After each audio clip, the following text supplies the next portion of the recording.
Good morning students.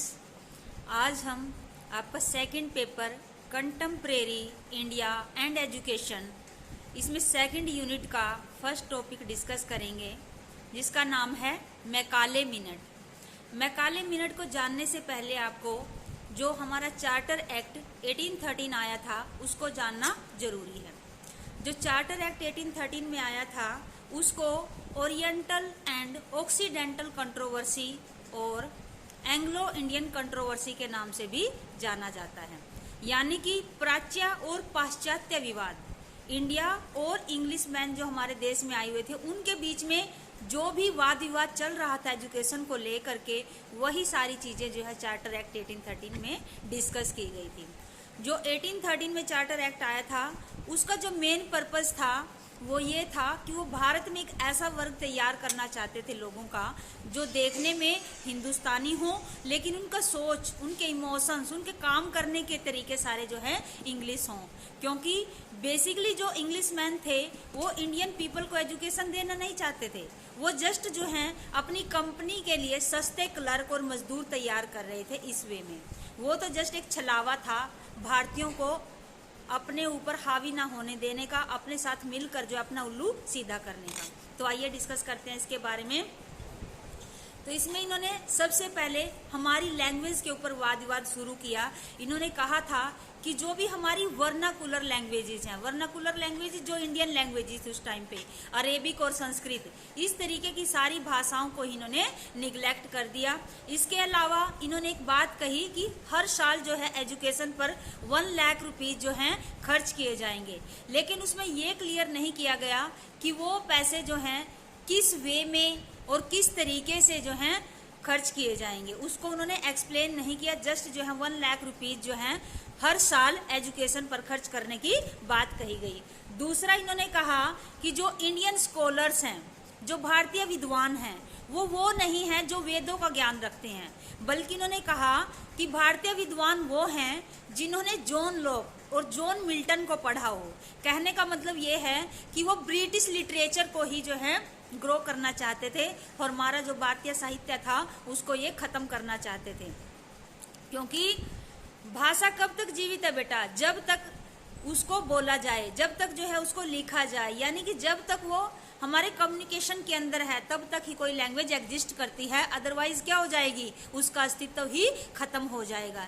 जैसे पुराने time में संस्कृत लैंग्वेज ही यूज की जाती थी हमारे देश में, लेकिन धीरे धीरे जैसे जैसे उसका प्रचार प्रसार कम हुआ, हमने उसको कामकाज से बंद कर दिया, तो धीरे धीरे वो लैंग्वेज भी लुप्त होती जा रही है। तो इन हमारी भारतीय भाषाओं को बचाने की बड़ी जरूरत है आज के टाइम में।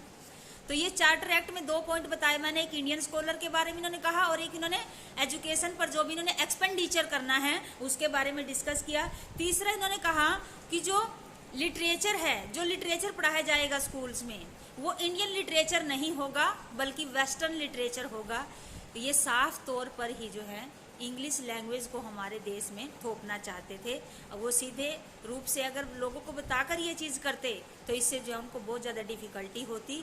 इन्होंने एक बड़ा ही तरीके से काम लिया। तभी ये चार्टर एक्ट रखने के बाद इन्होंने लॉर्ड मैकाले जो है, जो हमारे देश में 10 जून 1834 को आया था, और उस टाइम पे लॉर्ड विलियम बेंटिंग जो थे वो भारत के गवर्नर जनरल थे, उन्होंने भी लॉर्ड मैकाले का जोरदार स्वागत किया। और लॉर्ड मैकाले ने जो है उन्होंने एक प्रोक्लेमेशन दी थी, एक घोषणा की थी एजुकेशन को लेकर के, जिसे ही मैकाले मिनट का नाम दिया जाता है, जिसमें उन्होंने कुछ पॉइंट रखे कि एजुकेशन को हम किस तरीके से हमारे देश में, भारत में लागू करेंगे। तो इन्होंने जब ये अपना मिनट दिया था, ये दिया था 2 फरवरी 1835 में, और इसमें इन्होंने भारत के हर एक एस्पेक्ट को क्रिटिसाइज किया। इन्होंने कहा जो इंडियन एस्ट्रोनॉमी है, कल्चर है, हिस्ट्री है, फिलोसॉफी है, ज्योग्राफी है, वो सब बेकार हैं। इंडियन हिस्ट्री को उन्होंने क्या कहा कि इसमें सिर्फ राजा महाराजाओं की ही चापलूसी की गई है। इन्होंने इंडियन ज्योग्राफी के बारे में क्या कहा? यहाँ पर सिर्फ झीलों का, महासागरों का वर्णन है, इसके अलावा कुछ भी नहीं। इसके अलावा इन्होंने हमारे कल्चर का भी मजाक उड़ाया, मतलब जहाँ तक जितना भद्दा ये मजाक कर सकते थे, इन्होंने इंडियन एजुकेशन को हर तरीके से क्रिटिसाइज किया। फिर लॉर्ड विलियम बेंटिंग ने 7 मार्च 1935 को जो है इनके प्रोक्लेमेशन को एक्सेप्ट कर लिया और जो है इसी को लॉर्ड मैकाले मिनट के नाम से जाना जाता है और भारत में इसको स्वीकार किया गया। अब इसकी रिकमेंडेशन क्या थी, क्या क्या सजेशन दिए थे लॉर्ड मैकाले ने, उनके बारे में डिस्कस करते हैं। तो सबसे पहले इन्होंने कहा था English as a modern language. इन्होंने कहा कि इंग्लिश लैंग्वेज सबसे मॉडर्न लैंग्वेज है, सुपीरियर लैंग्वेज है, इसको जो है इंडिया में शुरू करना चाहिए। दूसरा इन्होंने कहा कि प्रमोशन करनी चाहिए किसकी, ब्रिटिश लिटरेचर की, ज्यादा से ज्यादा ब्रिटिश लिटरेचर बच्चों को पढ़ाया जाए। तीसरा इन्होंने कहा कि जो इंग्लिश है उसी को मीडियम ऑफ इंस्ट्रक्शंस रखा जाएगा भारतीय स्कूलों में।